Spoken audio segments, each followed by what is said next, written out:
Recording is in progress, and I'll hand the Zoom, the screen, instead of the mic, over to Sheila, who will introduce Pamela, who we're delighted to have tonight.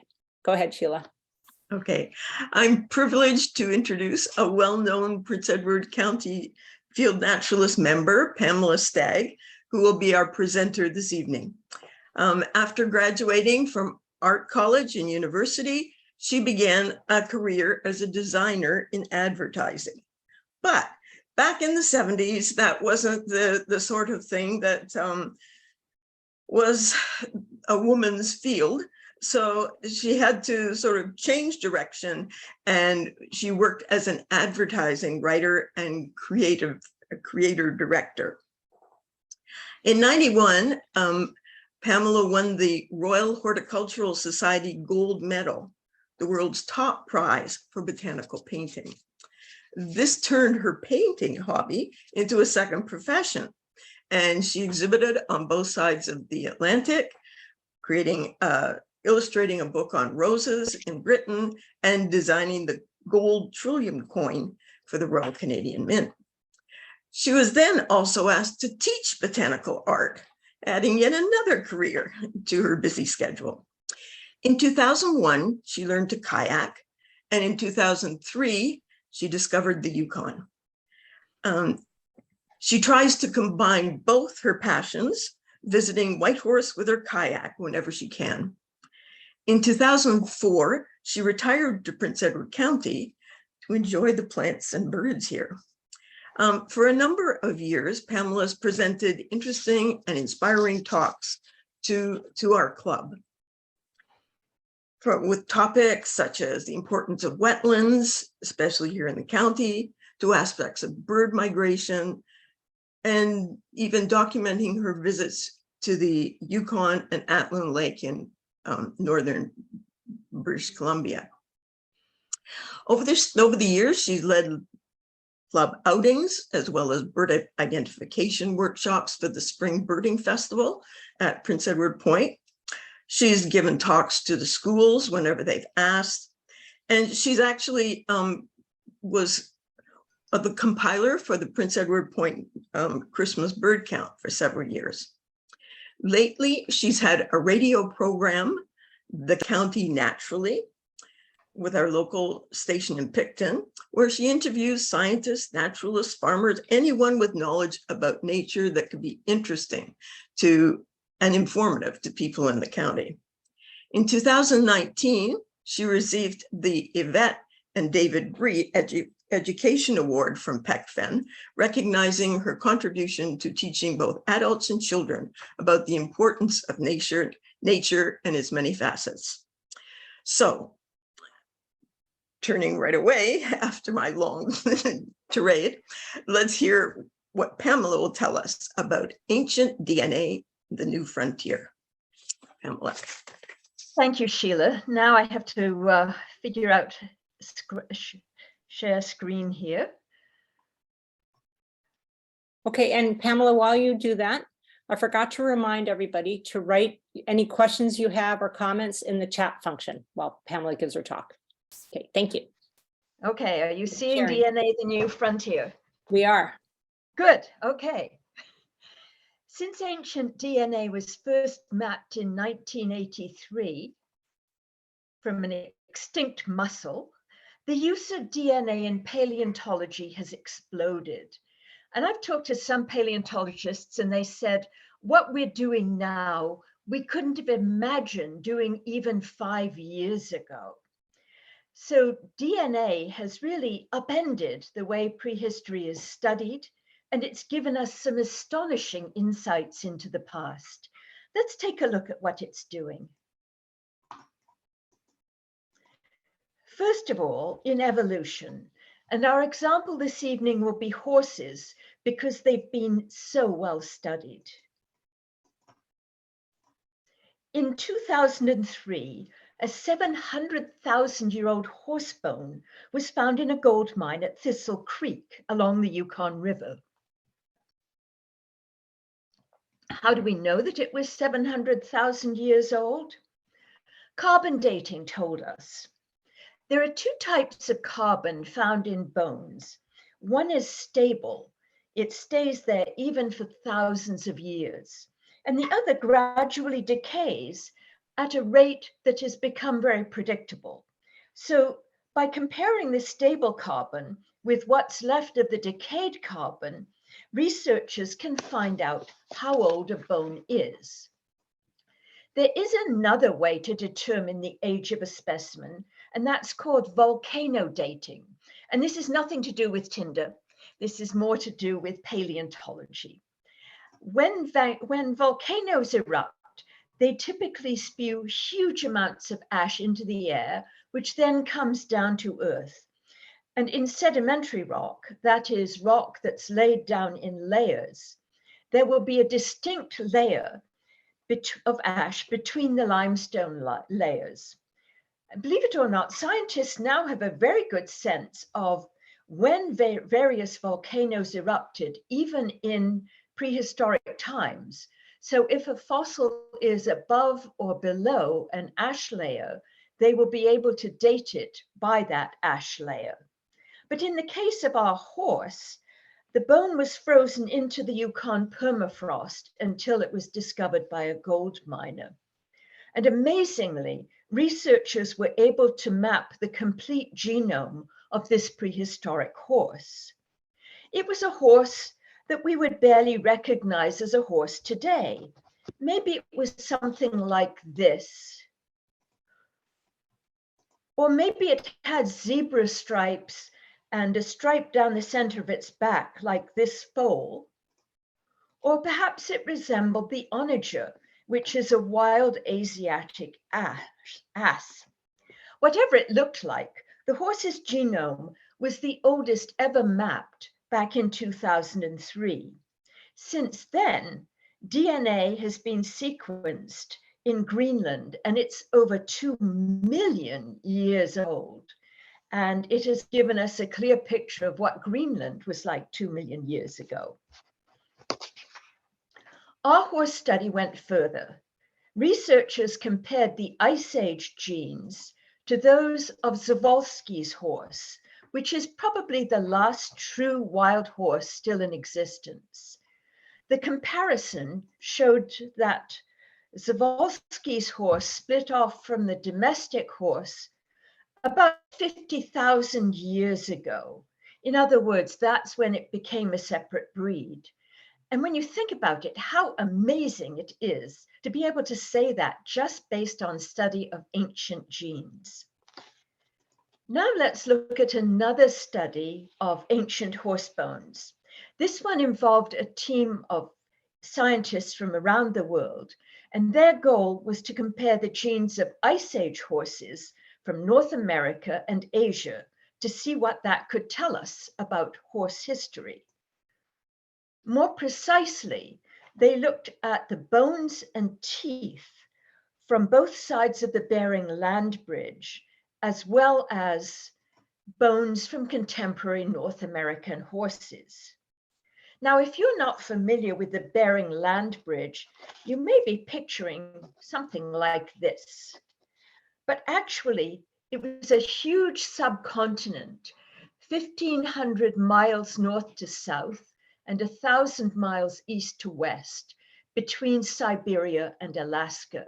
You can see the Aleutian Islands there, which give you an idea of the position of Alaska. It was possible because glaciers had locked up so much water that the level of the oceans dropped, and this land bridge in the shallow Bering Sea emerged from the bottom of the ocean.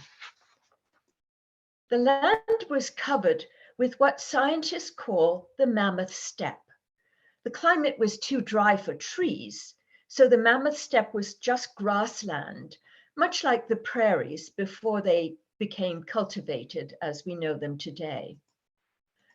The mammoth steppe was home to huge numbers of Ice Age mammals, including, of course, the woolly mammoths, which gave the grasslands their name.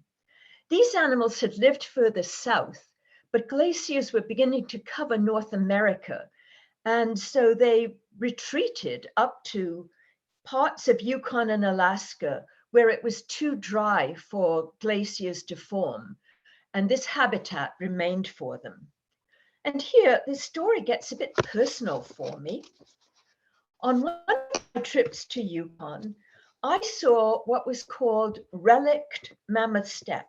In other words, it's steppe left behind by the Ice Age. In this picture, you're looking at the Kusawa River and the clay banks close to the river, which are typical of Yukon rivers. But up above that, there's an area that's much more open than I expected. I expect a solid mass of that black spruce that you see in the foreground.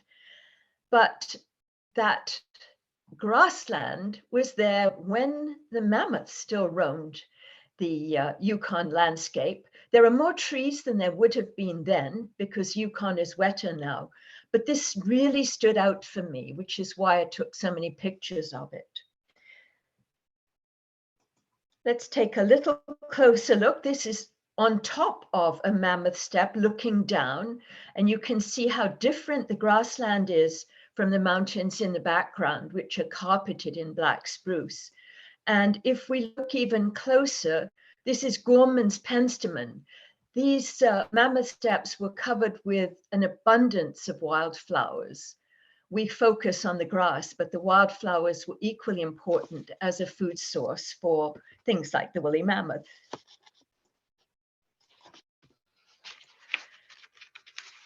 It's not surprising that the horse study centered around Yukon. Whitehorse has become the new center for international Ice Age paleontology. And the reason is very simple. It's easy to fly into Whitehorse from almost anywhere in the world compared to going to Siberia. And as we've seen, there were so many mammals living on the mammoth steppe that there are literally tons of Ice Age mammal bones in Yukon. With climate change, they're starting to melt out of the permafrost. And you may have heard more than just bones. There was that baby woolly mammoth that emerged from the permafrost last summer in Yukon. Miners are constantly turning up bones as they searched for gold. And Yukon's official paleontologist, Grant Zazula, works very closely with the miners. He has a team of summer students. They go out and they liaise with the miners in the summer. And the miners are so proud of these bones that they dig up from their gold mines that they're very happy to report them to either the students or to Grant. And that was why they were able to save this baby mammoth that melted out of the permafrost. A report was sent to him. Someone picked up the phone and said, "We found this baby mammoth." There was rain in the forecast that would have turned this frozen mammoth calf into mush. He knew someone who had a commercial freezer in Dawson City. So he sent his team of students. They took the baby mammoth to the commercial freezer, and it was preserved so that it could be studied by paleontologists. Back to our study, Dr. Elisa Verschnina was the paleogeneticist who analyzed the bone's genetics.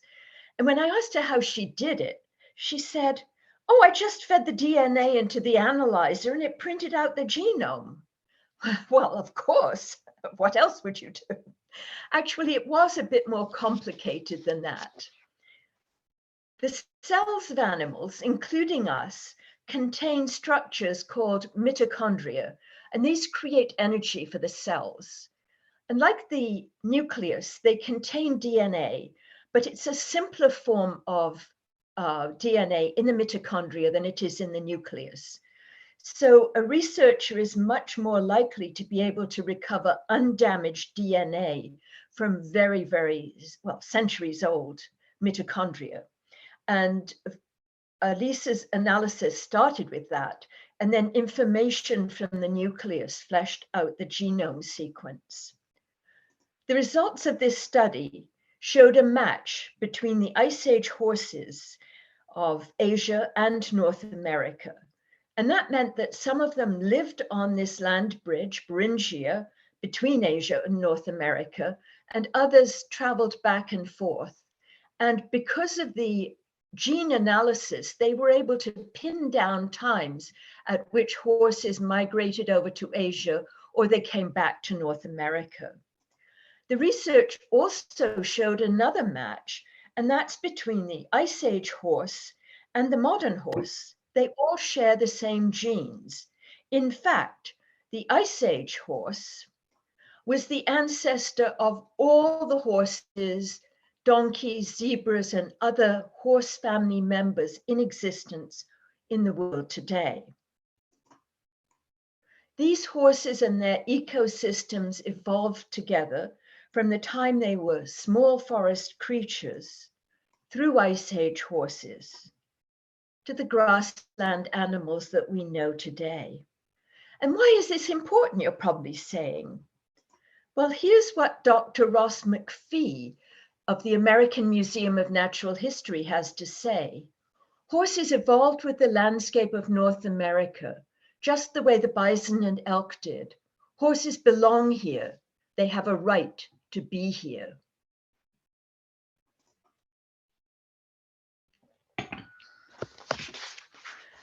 The first thing Ross recommends is changing the status of mustangs from feral or reintroduced to native or wild. Then he recommends giving wild horses the same protection as other native species. This is important because of the policies of the American Bureau of Land Management, or mismanagement in this case. BLM manages the public lands in the American West. It rents them out for grazing cattle for as little as $1.87 per head per month. And compare that to the average commercial rate, which is $25.25 per month. Well, the cattlemen really like that cheap rate, and they don't like wild horses taking up their cheap grazing. So there's tremendous pressure on the Bureau of Land Management to get those pesky horses off public lands. They're rounded up by helicopter, which often results in broken legs and orphaned foals. The horses are supposed to be adopted out after that, with a $1,000 subsidy for each of the new owners. What often happens is that unscrupulous individuals adopt the horses for the money and send the horses to slaughter. You're probably relieved to know that that kind of thing doesn't happen here. It's different in Canada. Our wild horses are shot as bear bait, or they're rounded up and taken as a free riding horse. The recent research we've seen shows that wild horses are native horses. They aren't feral.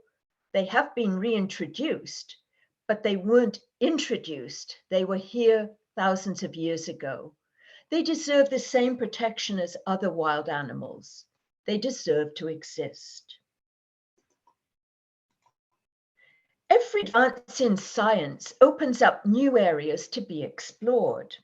As the research was being completed on Ice Age horses, the First Nations out west got curious about the lineage of the Chilcotin horse, and this lives in the rain shadow of the coast mountains in BC. To some, it seemed obvious. They must be like the American mustangs, which are descended from the Spanish horses of the conquistadors and the Portuguese Soraya horses that the conquistadors brought along as baggage horses. Well, the results were quite a surprise. The DNA analysis showed a 70% match for the Canadian horse, and that in turn was descended from French horses sent over by Louis XIV, reputedly from his own stables. The biggest surprise was that 10% of the genes matched the Yakut horse. This is a super tough primitive horse raised for milk and meat in the most remote communities in Siberia. I asked Dr. Ross McPhee of the American Museum of Natural History how this could be. After all, there's no record of Russian horses in BC, even when the Russians were decimating Canadian fur-bearing animals along the Pacific coast. And Ross said that most likely this 10% Yakut DNA was actually ancient DNA, dating back to the days of the Bering Land Bridge and our Ice Age horse. Another mystery, which is still unsolved, is the lineage of the Ojibwe Spirit Horse, also known as the Laclacqua pony. Here it's seen on Walpole Island. By 1977, its numbers were reduced to just 4 mares, and these were slated to be killed by Canadian health officials. They felt that it was immoral that young Indian children might see these animals mating. Well, the First Nations took matters into their own hands. They rounded up the 4 remaining mares and they took them to Minnesota in the middle of the night.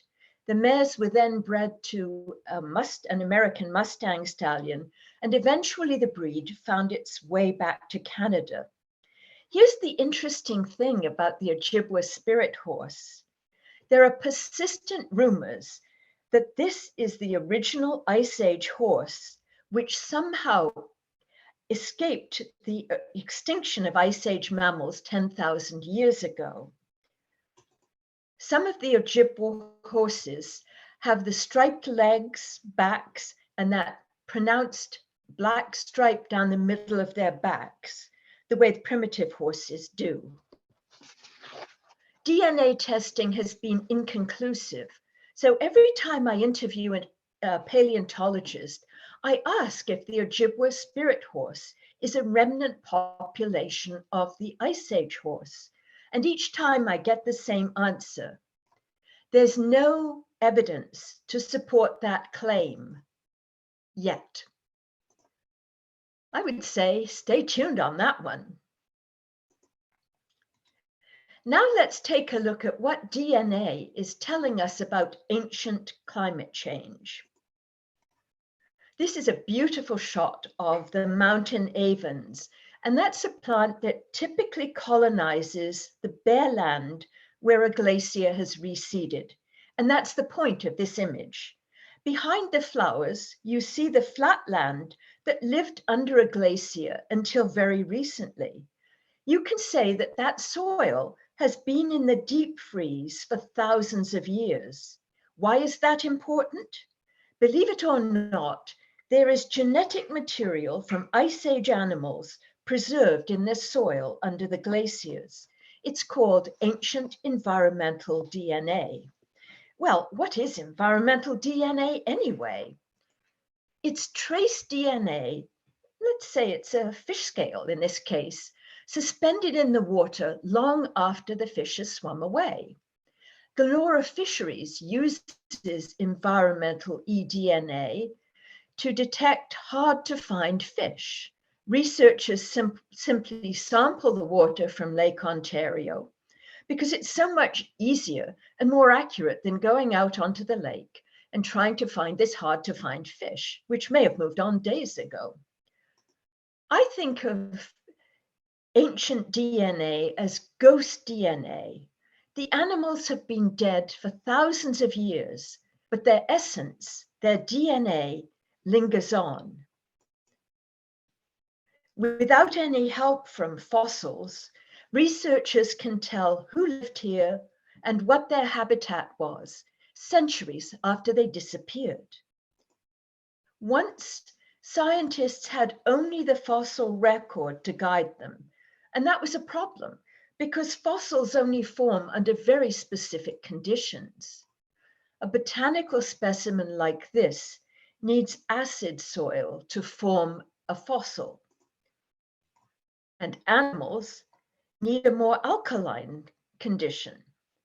So eDNA gives us the best of both worlds and then some.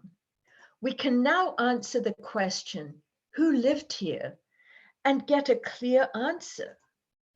Were there cheetahs in the Arctic? Yes, according to Grant Zazula, Yukon's official paleontologist. How about tapirs, which are a kind of wild pig? Or rhinos? Yes, says Dr. J. Lynn Eberly, a paleontologist at the University of Colorado. This speaks to a radically different climate in the Arctic, 20,000 to 50,000 years ago. Ancient eDNA tells us what used to be there. Birch trees?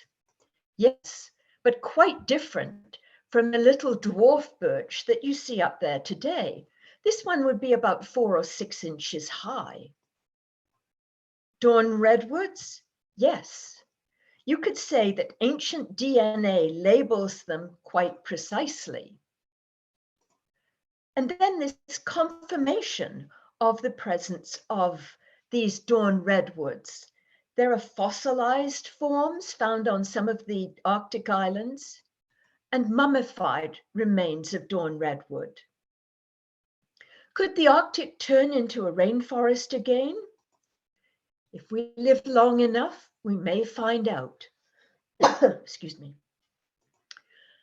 Finally, I'd like to talk about what DNA tells us about continents and the way they form and move.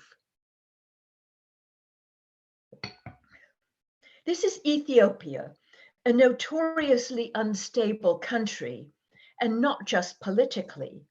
It's a landscape of volcanoes and earthquakes. You could say it's a landscape on the move. You can see what's happening on this map. These are tectonic plates, and you can see they converge on the orange area in the center. To the north, you've got the Arabian plate. To the west, you've got the Nubian plate. And to the east, you've got the Somalian plate. And they are moving. They're actually separating and widening the rift there. Not huge amounts each year, but enough to be measurable. Earth's movement is nothing new. Here's the world 55 million years ago. That's the area in stippling superimposed across today's world. Take a look at the Arctic. We see the Bering Land Bridge stretching from Alaska over to Siberia, but then take a look at the North Atlantic. There's another land bridge there. You see it connects northern Canada through Greenland, Iceland, and over to Europe. Scientists are still debating how long the North Atlantic land bridge was open, but we do know it was short-lived compared to the Bering Land Bridge, which during the Ice Age was opened for 14,000 years. Well, how do we know that?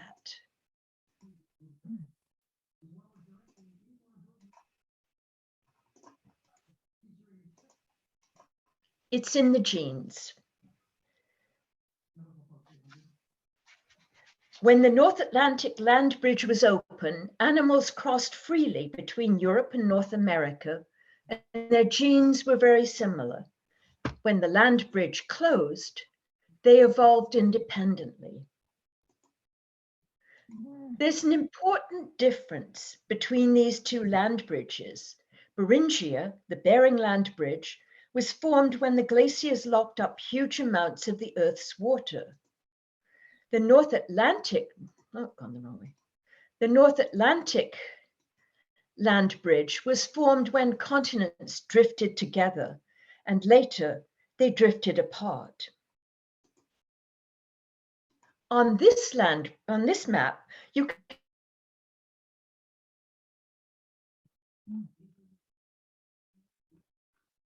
can see that another familiar land bridge, America, are still divided by an ocean.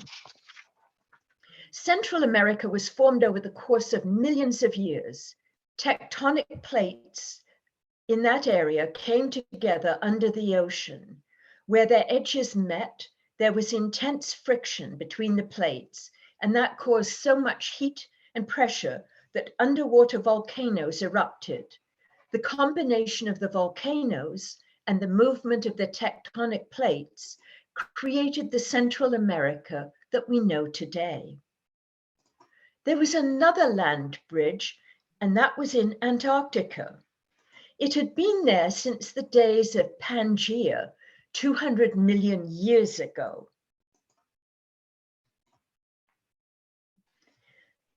Once scientists believed it was nothing more than a highway for animals traveling between Antarctica, South America, and Australia.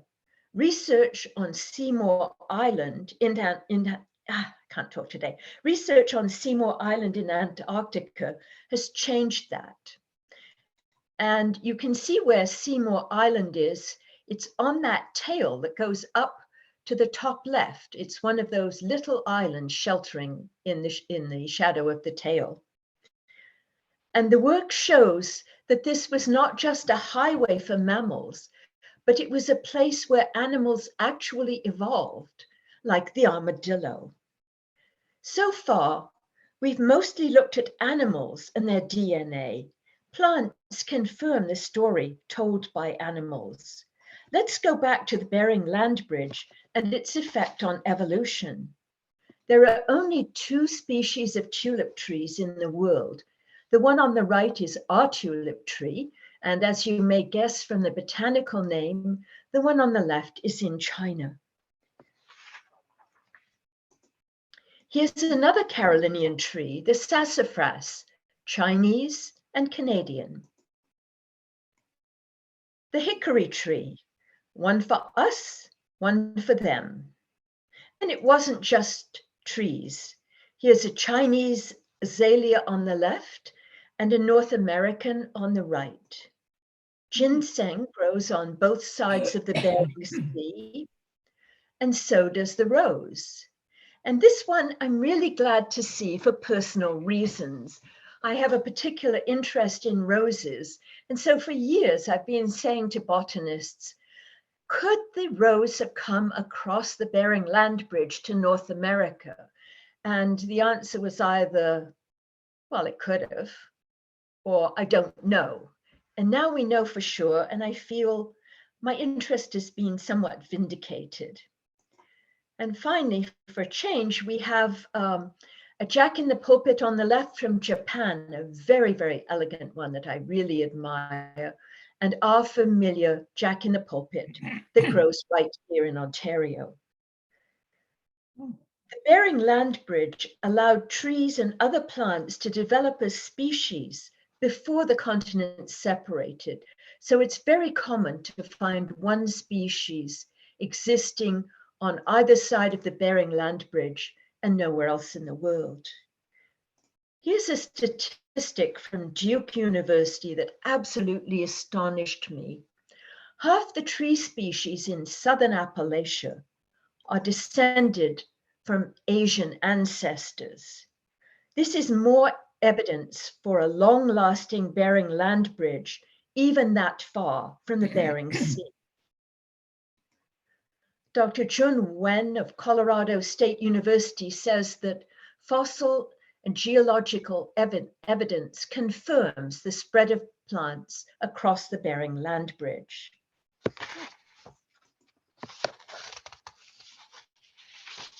There were some surprises too. Our bison, which we think of it as ours, actually originated in Asia, while the camel and the dromedary, we think of them as desert animals. They were adapted to the desert conditions, the very dry conditions of the mammoth steppe in North America. And here's a bigger surprise. The horse, the rhinoceros, and that pig-like taper at the bottom all have a common ancestor that arose in Canada, and that was something called the Brontosaur, which lived 38 to 34 million years ago. It's fascinating, and I will be watching with great interest to see where ancient DNA will take us next. The story of DNA is simply awesome, and I couldn't have told this story without a lot of help from my friends. These are some of the people who've been teaching me about paleontology, DNA, geology, continental drift, and even what it's like to do field work in the Arctic. I'm very grateful to all of them. And now I'm happy to take your questions.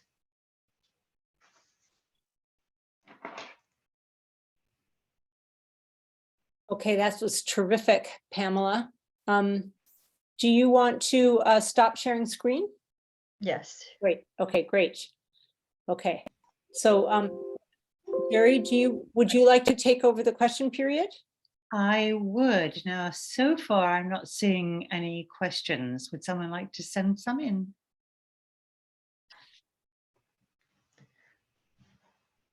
I love questions. They're the most interesting part of a presentation. Yeah, it's a lot to absorb, Pamela, and we will have questions when we've absorbed it. So just one last call for questions, and then I will thank you. So Pamela, you really do live in a fascinating world. Your research is so broad and so deep and so interesting. And you bring it all together in a very compelling story for us. And you always do this, and we always enjoy it. So thank you again very, very much on behalf of PECFN and all our members. And we will be posting the recording on the SSJI YouTube channel, so we can watch it and absorb some more. And oh, good, from John Lowry. I've got a question. Is there the sense that plants and animals migrated from Asia to North America, or was there possibly North America to Asia movement? So bidirectional, or? It went both ways. A lot of animals and plants moved into Beringia, into the Bering Land Bridge. And then, well, horses, they've done this intense study of the horse DNA, and they found that there were specific periods when they moved over from North America to Asia and interbred with the Asian horses, and then they came back to North America at a later period. And well, of course, plants don't move as quickly as animals do, but there is certainly evidence that they went both ways. There are a lot of animals. I've been really surprised at where animals originated. Some of them originated in the Himalayas and moved over the Bering Land Bridge. The one big question right now, and this is such an evolving science because of the DNA, is did the humans come over the Bering Land Bridge, or did they come by sea? And there is evidence that they might have come before the Bering Land Bridge formed. But that one is, well, the whole history of paleontology right now, I would say, is up for grabs. And that's what makes it so fascinating. But there definitely was traffic both ways in plants and animals, probably diseases and germs and anything that could cross a land bridge, I'm sure, went across that land bridge. Fascinating. And from Amy, does the knowledge of the relationship between species in different parts of the world make you think differently about the notion of invasive species? Now, that's a tough question. When we talk about something like the land bridge, it was open for 14,000 years during the Ice Age, and it was open millions of years before that intermittently. And so it wasn't a question of bringing one species out of the habitat, bringing it to another where it had no natural enemies. It was more of a case of bringing the whole shooting match over from one side to the other. So native plants would come over with their native predators or native animals would come over with their native predators, and it kept things in balance. What humans are doing is not necessarily selectively, but they are bringing one species over without its predators, and then that gets us into real trouble. Yeah. So one from Susan, which you have just partly answered, is from Sue Banks. How long did this land bridge last? So if you just go into 14,000 years during the Ice Age, and intermittently for millions of years. We're only now getting into analyzing DNA that's millions of years old. I believe that the Greenland DNA, which is 2 million years old, was the first really, really, really ancient DNA being analyzed. So we will be able in the future, and maybe not that distant future, to say how long precisely these land bridges were open. But right now, I think we're just able to put numbers on things that are hundreds of thousand years old rather than millions. Okay, thank you. Thanks. DNA sequencing has opened up a whole new world, hasn't it? Many new worlds. It's turned everything upside down, and so fast.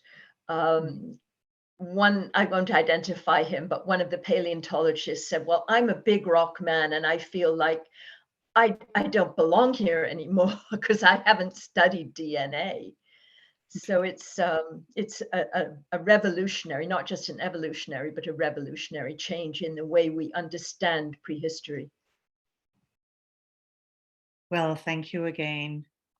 Anyone else? Amy, do you have something you'd like to show Pamela?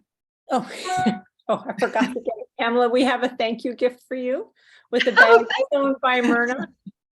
I don't have it in my room here. I could run and get it, but I will deliver that to you. I'm sorry about that. Thank you so much. Yeah, oh, well, thank you so much. I'm still thinking so much about this. Even the fact that the eDNA that you're talked about is used by Glenora Fisheries, like there is so much information in that talk. It's really amazing, Pamela. It was at Glenora where I first heard about eDNA. And I had no idea that they're using such advanced tools that we don't know about. They have a submersible.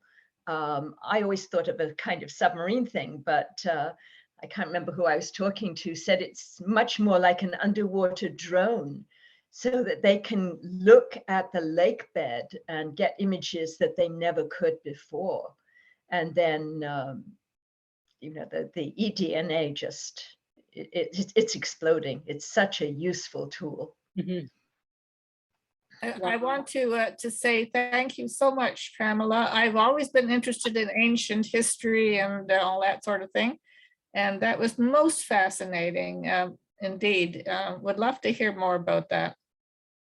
Well, I am as fascinated as you are, and I have to slap myself on the wrists every now and then and say, no, you can't make every radio program about paleontology. That's other things as well.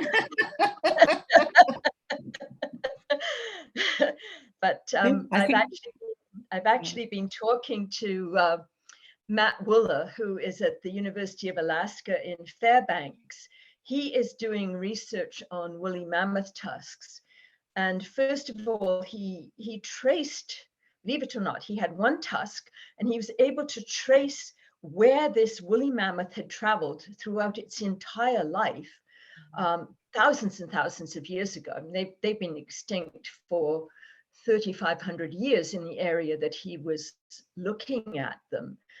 And now he is trying to analyze all the woolly mammoth tusks that they have in their collection at University of Alaska. And one of the companies that's sponsoring this is going to try and recreate the woolly mammoth from the genes that they are finding in these tusks. So that one I'm really curious about. I'll probably be talking to him next week. Well, somewhere, I'm not sure if it was Alaska, but somewhere up north, they found a small body, like a young a baby one, I guess, that they dug up, or maybe the ice melted around it. I've forgotten exactly, because this was a while back. But There was one in Siberia a few years ago, but there was one in Yukon last summer. Oh, And that was the one that was the one they had to rush into the commercial freezer. Yeah. But every time I talk to Grant Zazula, he'll say, "Oh, we just found cheetah bones." And then last time he said, "Oh, we just found woolly donkey bones." I was like, I've never heard of a woolly donkey, but I'm going to have a look at it. Yeah, they're doing what they call de-extinction with some of these creatures, like Yes. Eocene in Tasmania is where Yes. about 7 or 8 years away from the Tasmanian tiger being recreated. Over 5 years from having the passenger pigeon return. There's a bird in southwestern United States, which is its closest relative. So they're using the DNA from that bird and the huge amount of skins in the American Museum of Natural History and the Royal Ontario Museum to put together a complete DNA profile for the passenger pigeon. And they're hoping that they'll be able to gradually bring it back to the point where it will look and act almost like the original bird. That would be so great. Yeah. They'd have to bring back its habitat as well. Just putting that out there. Yeah, because you put the map of the American beach on a screen and then overlap it with the original territory of the passenger pigeon. They completely correspond with each other because the American beach was the major food of the passenger pigeon. It could be in trouble then. Yeah, because now the American beach has 2 diseases that are wiping it out. The other thing that's interesting with eDNA is the Great Lakes Commission, along with the IJC, is trying to figure out how many of the Asian carp are in the Great Lakes system.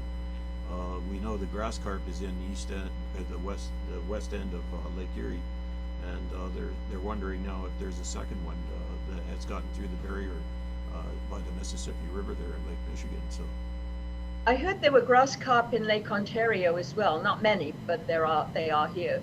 And that is the easiest way to track them, because you could fish for the rest of your life in the Great Lakes and still not be able to sample them.